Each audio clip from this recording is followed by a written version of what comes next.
Guys यहाँ पे एक बढ़िया सेल की पोजीशन बनी है। देखिए ये पोजीशन समझने के लिए एक बहुत सिंपल चीज़ अपन करते हैं पहले। देखिए यहाँ पे मार्केट में क्या दिख रहा है आपको।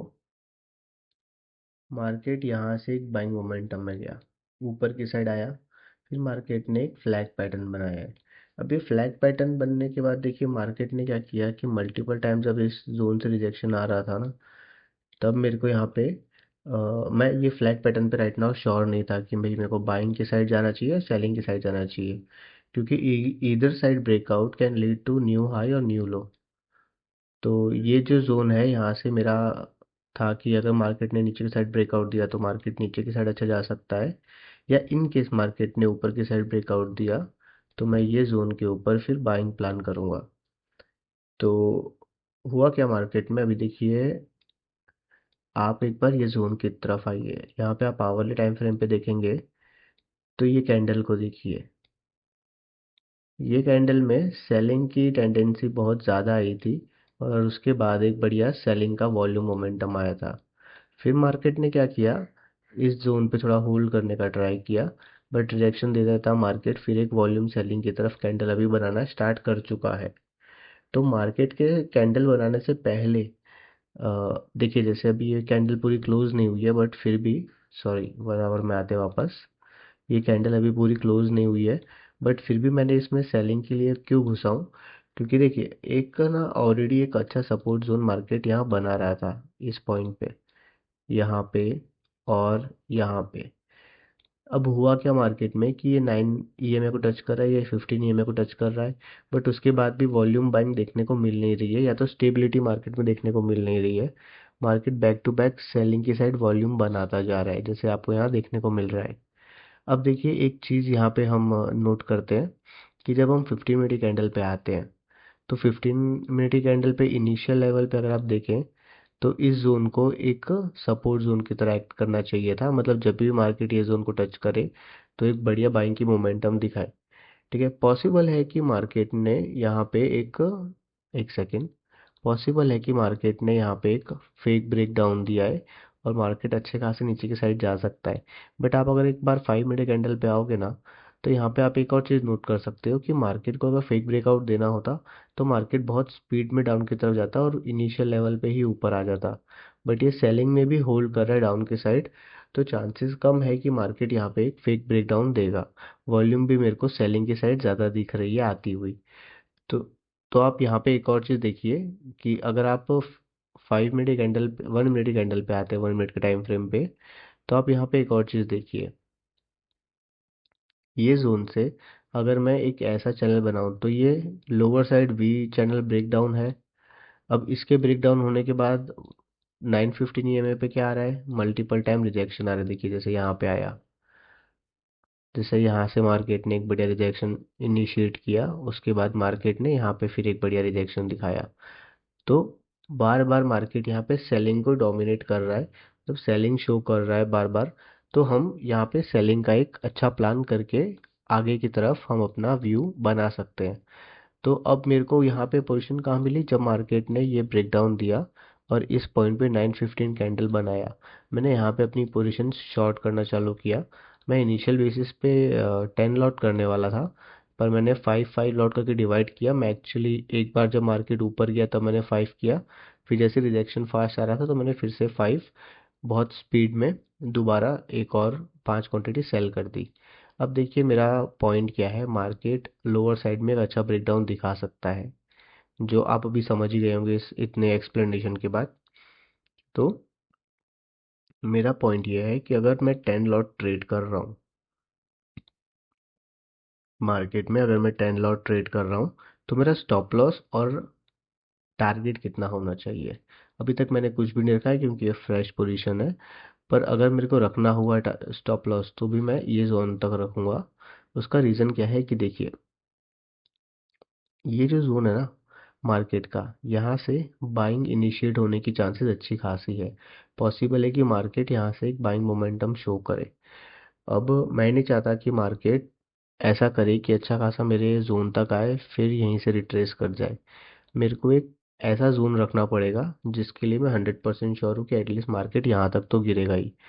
तो ये वो जोन है जहाँ तक मैं श्योर हूँ कि मार्केट ये जोन तक तो गिरेगा ही। अब देखिए यहाँ से मेरा स्टॉप लॉस कितना मेरे को रखना पड़ रहा है। अगर मैं यहाँ स्टॉप लॉस रख रहा हूँ तो मैं सिर्फ ये 15 मिनट कैंडल के ऊपर का स्टॉप लॉस रखूंगा। मतलब 75,000 के लॉस पे मेरा टारगेट रहेगा 2,11,000 का।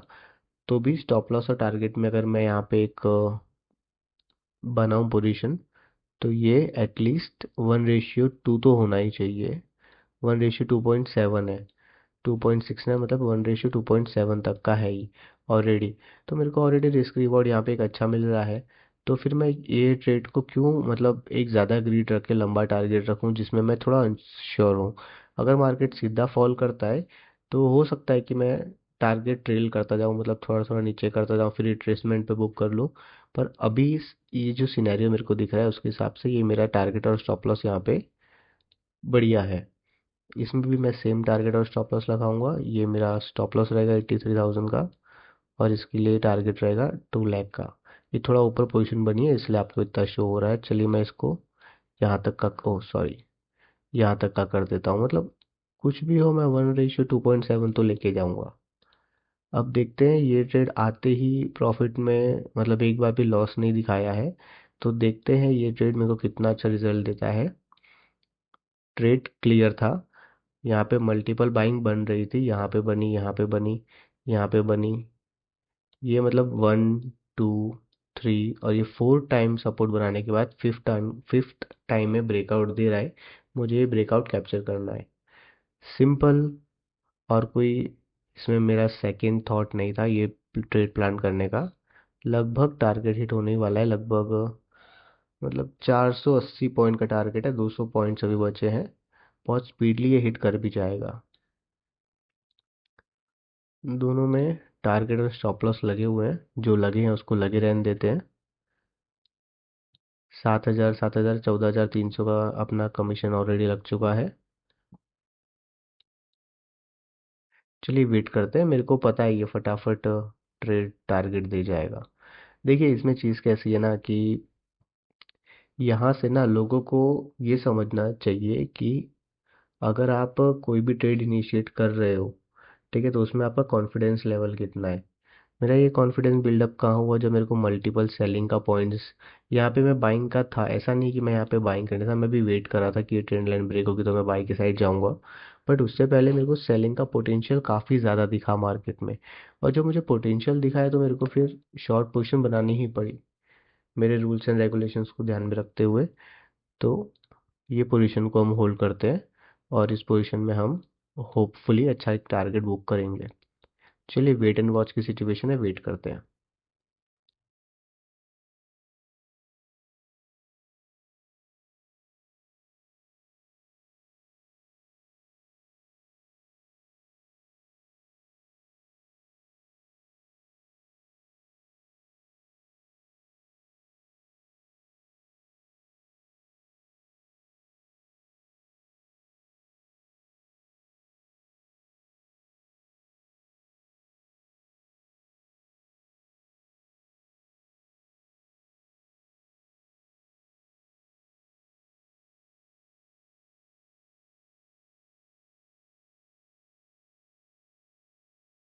तो एज यू कैन सी हमारा टारगेट बुक हो चुका है। क्लोज पोजीशन में 2,20,000 और 2,16,000 के आसपास आज बुक हो चुका है। मैंने छोटे छोटे ट्रेड्स किए थे, इसमें 10 में छोटा सा लॉस है, बट ये मैंने बहुत माइनर सा स्टॉप लॉस लिया था। और मैंने आपको कहा था ना, जब मैं यहाँ बाइंग की पोजीशन में था तो वहाँ पे मेरा एक छोटा सा 60,000 का लॉस हुआ था। और अभी 5 5 और 3 के लॉट्स करके एटलीस्ट मैंने 5 लाख के आसपास का प्रॉफिट बना लिया। ये और भी नीचे जाएगा, बट मैंने कहा ना मेरे को एकदम मीनिंगफुल टारगेट रखना था, तो उसके हिसाब से मेरा टारगेट बुक हो चुका है। चलिए पूरी एक्सप्लेन मैं कर चुका हूँ कि इस ट्रेड में हमने क्या पॉइंट था, कैसे किया। तो अगर अभी कोई पोजीशन मिलती है तो मैं दूसरी वीडियो बनाता हूँ। चलिए तब तक के लिए वेट करते हैं, मिलते हैं।